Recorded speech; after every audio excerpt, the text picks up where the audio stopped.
Fala galera, tudo bem com vocês? Mais uma aulinha de história, né? Já tá fazendo parte dessa quarentena aí, aulas virtuais, fazer o quê? Mas dessa vez a gente vai falar de um assunto que é legal, eu gosto de falar sobre isso, que é a Revolução Russa, tá? Tem tudo a ver com a Primeira Guerra Mundial. Vamos lá? Então, bem, olha só. Fazer aqui uma pequena introdução. O que acontece? Vai chegar um momento ali, já quase no final da Primeira Guerra Mundial, que vai acontecer uma série de revoltas populares na Europa como um todo. Por exemplo, no fronte ocidental, soldados franceses se revoltam, fazem um motim. Por quê? Porque cada vez mais as ofensivas desses soldados, se mostravam infrutífera e dois, eram praticamente um suicídio que eles cometiam ao tentar atacar os soldados alemães. Enquanto isso, os oficiais, né, que geralmente eram membros da elite, pessoal mais rico com acesso ao estudo, eles ficavam bem protegidos lá nos seus quartéis na retaguarda. Então, esses soldados aí vão se revoltar no fronte em abril de 1917. Depois, ali, assim que a Alemanha, o Império Alemão, assina o armistício, né, a população alemã se revolta no que é conhecido como a Revolução Alemã, né? Essa população, durante toda a guerra, né, ela passou por privações, falta de comida, desabastecimento. Afinal de contas, a guerra é dura para todos os países que participam. Enquanto o Império Alemão estava em guerra, a galera aguentou bem, mas foi só assinar o armistício que o pessoal saiu para a rua protestando contra o governo. Cada vez mais essa população da Europa, esses pobres da Europa, olhavam, por exemplo, da Rússia, né? Olharam, por exemplo, da Rússia e começavam a enxergar que talvez o socialismo fosse um caminho viável. Afinal de contas, muitos deles consideravam o capitalismo responsável por levar o mundo até as atrocidades da Primeira Guerra Mundial. Então, se o capitalismo nos trouxe até aqui, se a corrida imperialista e a disputa entre potências nos trouxe até aqui, por que não o socialismo, né? Vamos lembrar que a primeira Revolução Russa acontece em fevereiro de 1917, ou seja, já estava influenciando o comportamento dos soldados e dos populares, dos operários por toda a Europa, certo?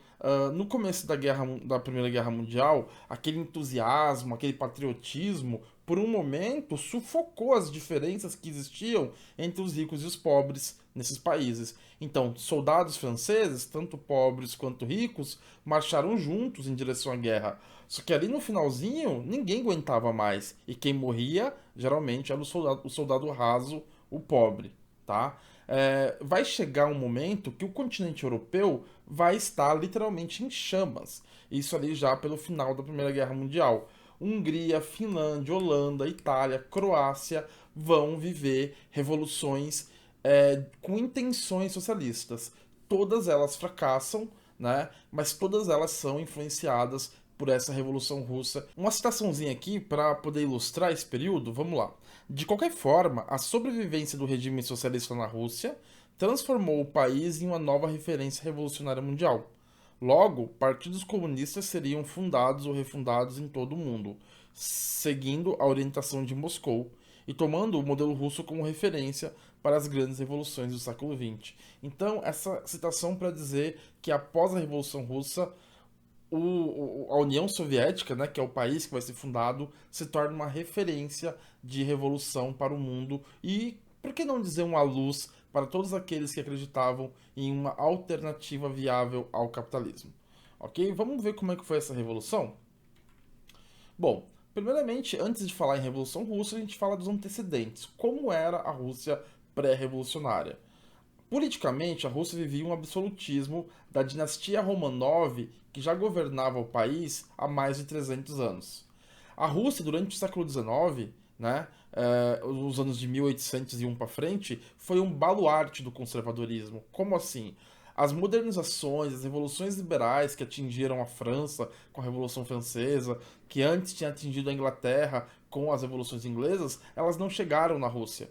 Então, o modelo de governo da Rússia ainda era um modelo conservador, tá? A Rússia participou ativamente do Congresso de Viena para tentar colocar as ideias liberais em seu devido lugar, para tentar desfazer tudo aquilo que o Napoleão tinha feito quando ele invadiu os vários países da Europa.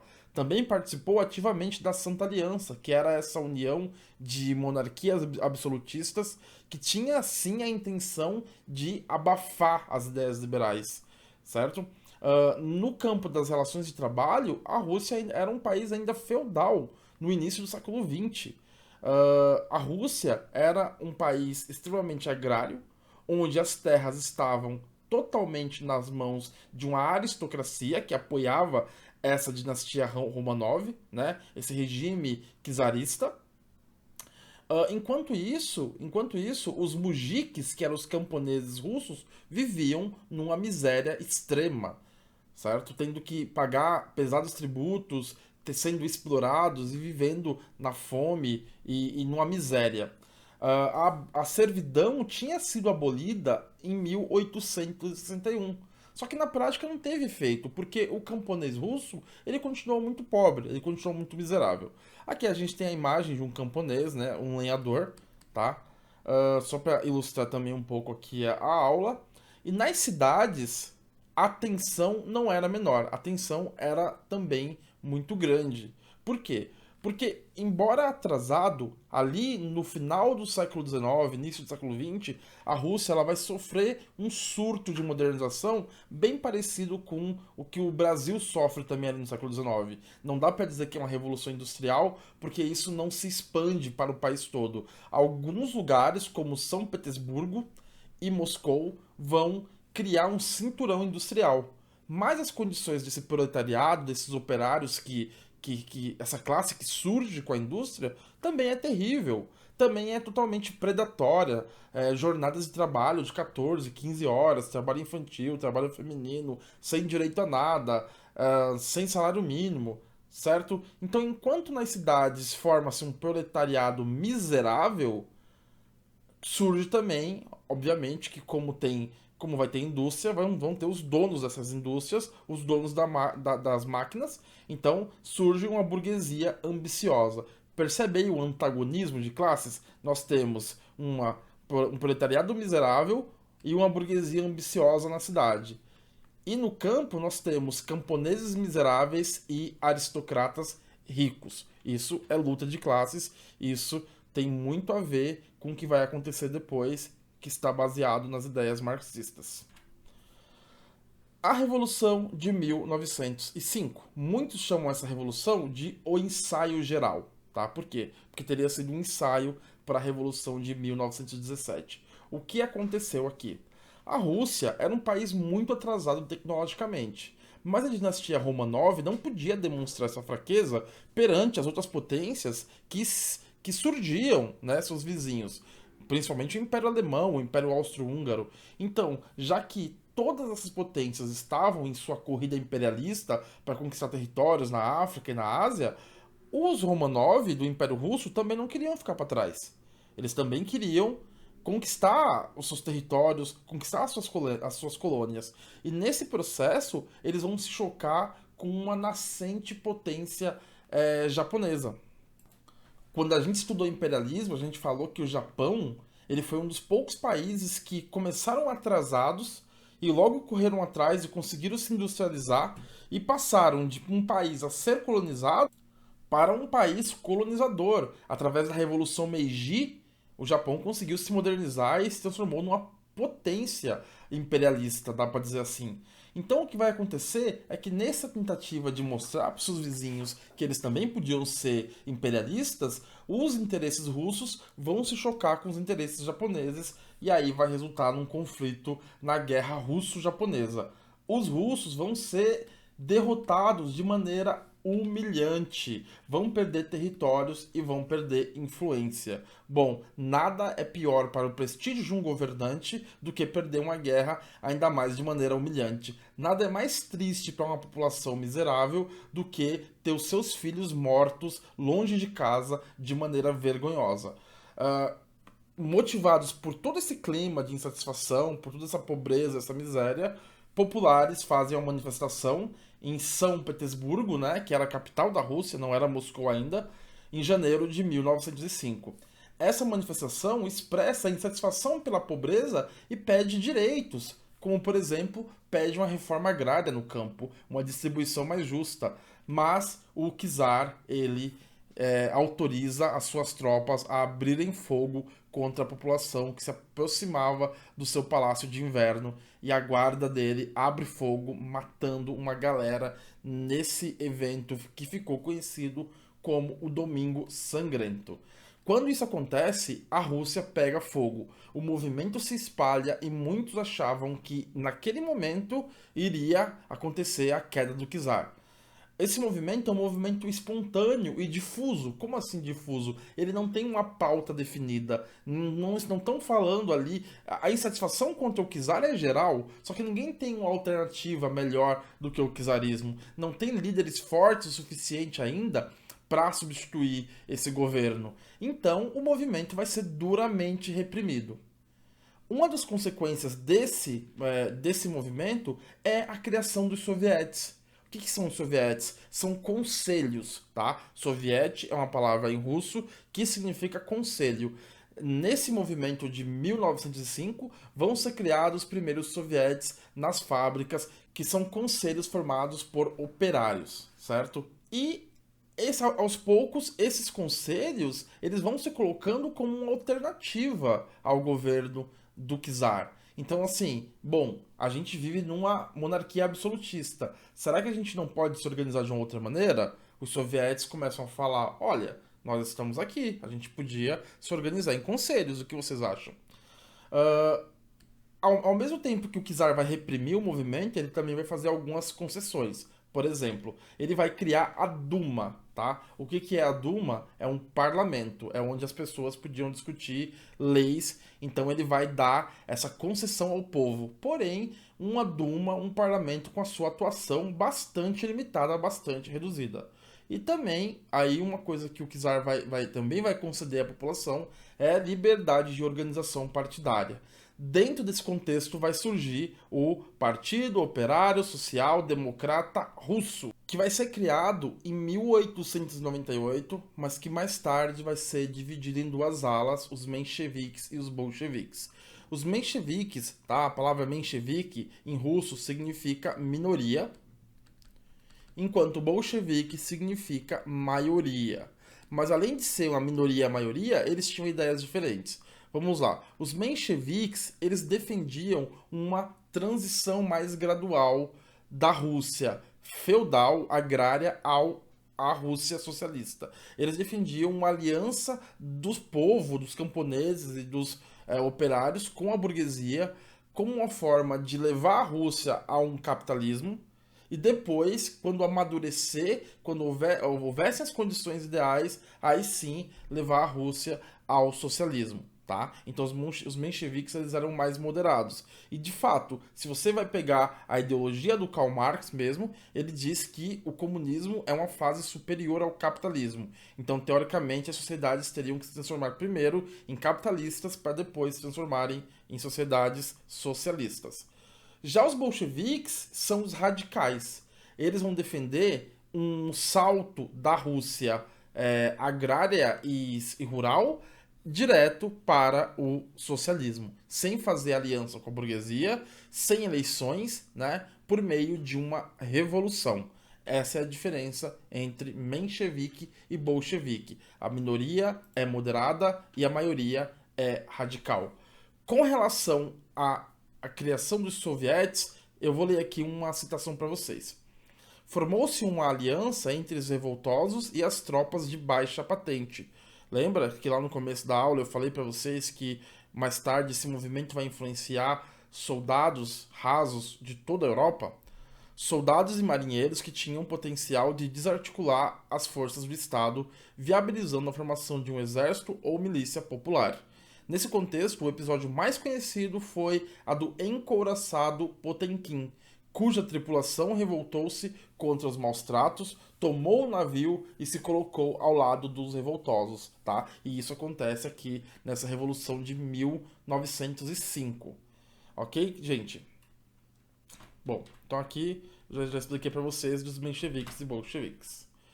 A Rússia na Primeira Guerra Mundial. Isso só vem agravar mais ainda a situação do Império Russo. No fronte oriental, né, a Rússia vai enfrentar o Império Alemão e o Império Austro-Húngaro a partir ali do ano de 1914. E tropas treinadas, desmotivadas, sem equipamentos e com generais, oficiais desinteressados levam o Império Russo a sofrer expressivas derrotas. A mortalidade de soldados russos é gigante. Já no começo da guerra, passa de 1 milhão de mortos. Além disso, a população russa sofre com as consequências da guerra, com os sacrifícios da guerra. Sofre de inflação e desabastecimento, falta de mantimentos. Com isso, aumenta a tensão dentro do país, né? Aumenta cada vez mais a tensão. Se você já tinha aqueles tantos problemas sociais, aquelas desigualdades, miséria, exploração, fome, agora com a guerra, isso tudo se torna um barril de pólvora. O czar e a sua corte eram criticados e o Rasputin, que se tornou conselheiro da família imperial, se tornou também um símbolo dessa degeneração do regime. O Rasputin, ele era um místico que se aproximou da família Romanov e que teoricamente tinha poderes mágicos, tinha curado o príncipe herdeiro da hemofilia, que era uma doença, né, que ele tinha. Ele era muito mal visto pela sociedade, pelos aristocratas que rodeavam a família real. Ele vai ser tanto que ele vai ser assassinado por uma conspiração de nobres em 1916. Então esse cara, o Rasputin, vai se transformar num símbolo dessa decadência da família Romanov, ok? Bom, como eu disse para vocês, então a Primeira Guerra Mundial vai transformar a Rússia num barril de pólvora, aumenta a tensão cada vez mais. Em 1917 acontece uma greve em São Petersburgo. Essa greve vai ser reprimida pelas tropas do czar. Com isso, articula-se um movimento contra o czar, formado pelo povo e soldados que começavam a desertar do fronte de maneira massiva. Eles simplesmente voltavam para casa. Eles não queriam ficar mais no fronte oriental morrendo igual barata, igual mosca. Certo? Bastam apenas 5 dias de agitação nas cidades, do povo tomando a rua junto com esses soldados que voltam do fronte para que o czar se afaste do poder, né? Ele renuncia e no lugar dele forma-se um governo provisório formado pelo príncipe Lavov e por um cara chamado Kerensky, que primeiro vai ser o ministro da guerra, só que mais tarde ele vai se transformar no primeiro-ministro do governo provisório. Por isso que esse nome é famoso, Alexander Kerensky. Ao mesmo tempo que acontece essa abdicação do czar, reorganizam-se os sovietes. E os sovietes já de cara se colocam contra esse governo provisório apoiado pela Duma. Os sovietes, eles passam a dar cada vez mais voz às insatisfações do povo. Que era o quê? Eles estavam com fome, eles queriam comida, eles queriam o fim da guerra. E eles queriam, já desde 1905, a reforma agrária, ou seja, eles queriam terras. Bom, o governo provisório começa, tá? E tem o apoio daquela ala do Partido Social Operário Democrata Russo, aquela ala minoritária dos moderados chamados mencheviques. Afinal de contas, esse governo provisório representava o ideal deles, que era uma aliança do povo com a burguesia para fazer avançar o projeto liberal, para transformar a Rússia num capitalismo e mais tarde, por meio de eleições, de alianças, transformar aí a Rússia num país socialista. Porém, a insistência do governo provisório em permanecer na guerra vai reduzir a popularidade desse governo. Além disso, a inflação e o desabastecimento vai levar o povo a cada vez mais odiar e perder a fé nesse governo provisório que tinha afastado o czar. Antes o problema era o czar, agora é o governo provisório. Nesse contexto de insatisfação popular, quem volta? Lenin. Tá? O Lenin volta, ele estava exilado, ele estava vivendo na Suíça. Ele era um cara perseguido pelo governo do czar, ele já era um político, o irmão do Lenin tinha sido executado pelo governo do Império Russo por ter tramado contra o czar. Então ele estava fugido, ele estava exilado na Suíça, ele volta. E aqui tem uma questão muito interessante, porque vamos lembrar que nesse período o Império Alemão ele está em guerra contra o Império Russo, né? Porque o Império Alemão faz parte das potências centrais e o Império Russo, junto com França e Inglaterra, faz parte dos aliados. Então, o Império Russo vai financiar a volta do Lenin para a Rússia, apostando que esse revolucionário iria o quê? Desestabilizar o governo e ajudar a Rússia a sair da guerra. No fundo, esse plano do Império Alemão dá certo. Por quê? Vamos lá. O Lenin volta aqui em abril, e assim que ele volta, ele encontra essa Rússia totalmente caótica. O povo insatisfeito, porque eles tiraram o czar, mas o governo provisório também não representa eles, né? Então ele encontra essa Rússia e ele lança as teses de abril. O que, que são as teses de abril? Resumida nessa frase aqui, ó. O povo precisa de paz.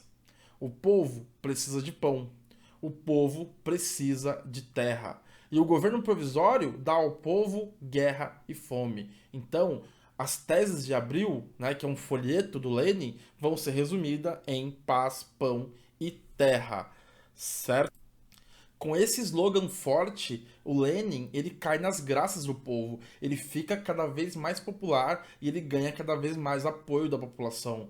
Ao mesmo tempo, Trotsky, Leon Trotsky, que era um companheiro do Lenin, organiza a Guarda Vermelha. Ele vai ser responsável por organizar as forças militares da ala bolchevique, né, desse partido aí russo. Assim, em outubro de 1917, tá? Num contexto de guerra, porque o governo provisório não saiu da guerra, de fome, de crise econômica, de deserções em massa de soldados que não querem mais obedecer os seus comandantes nobres, Kerensky é nomeado o primeiro-ministro, né? Antes ele era ministro da guerra, ele é nomeado o primeiro-ministro. E aí, gente, acontece então a Revolução de Outubro de 1917, tá? Como é que foi essa revolução? E aqui já é a finaleira da nossa aula. O Eric Hobsbawm, que é um historiador muito famoso, britânico, infelizmente já faleceu, ele diz o seguinte: o feito extraordinário do Lenin foi transformar essa onda anárquica em poder bolchevique. Ou seja, ele conseguiu converter a insatisfação do povo com toda aquela miséria que ele via vivendo, não há pouco tempo, mas há muito tempo, conseguiu converter aquilo em apoio para o seu partido, tá? Na noite de 24 para 25 de outubro, a Guarda Vermelha, aquela que estava sendo organizada pelo Trotsky, ocupa vários pontos estratégicos da capital da Rússia, a cidade de Petrogrado. A Duma é fechada pela Guarda Vermelha e o Kerensky, que é o primeiro-ministro, foge, tá? Com isso, o soviete de Petrogrado vira o governo da capital russa e em várias outras cidades vai acontecer a mesma coisa. Tropas populares vão ocupar os pontos estratégicos, vão expulsar os governantes do turno e vão formar sovietes para governar suas cidades. Assim que os sovietes tomam o poder, né, o Lenin cumpre a promessa que ele havia feito. Ou seja, ele tira a Rússia da guerra através do Tratado de Brest-Litovsk, em março de 1918. Então, lembre-se, o Tratado de Brest-Litovsk tira a Rússia da Primeira Guerra Mundial. Com isso, a população percebe que pode confiar no Lenin. Afinal de contas, ele cumpriu a sua palavra, a paz. Agora, vamos atrás do pão e da terra. Então, inicia aí um momento de otimismo da população, né, com esse novo governo dos bolcheviques, que abre caminho para a instalação de um governo socialista na Rússia, que é o que nós iremos ver na próxima aula, quando a gente vai estudar o governo do Lenin, né, e o que mais aconteceu até a fundação da União Soviética. Então, meus queridos, é isso, tá? Nós temos aqui uma Rússia cheia de problema, uma quase revolução em 1905. Quando entra na guerra em 1914, as tensões elas só aumentam, certo? Até que chega o momento que o czar é afastado do poder, inicia-se o governo provisório, mas o governo provisório não representa o povo, não tira a Rússia da guerra. O Lenin volta, aproveita esse contexto, lança suas teses, ganha popularidade, forma uma guarda, forma um exército e toma o poder na Rússia. E assim que se dá a Revolução Bolchevique, a Revolução Russa de outubro de 1917, que vai influenciar revoluções pelo mundo todo. Certo, meus queridos? Como sempre, então, por favor, façam as atividades, tarefa em classe, tarefa mínima da aula 25, que na quarta-feira a gente vai corrigir. Fiquem bem, se cuidem e até a próxima. Valeu!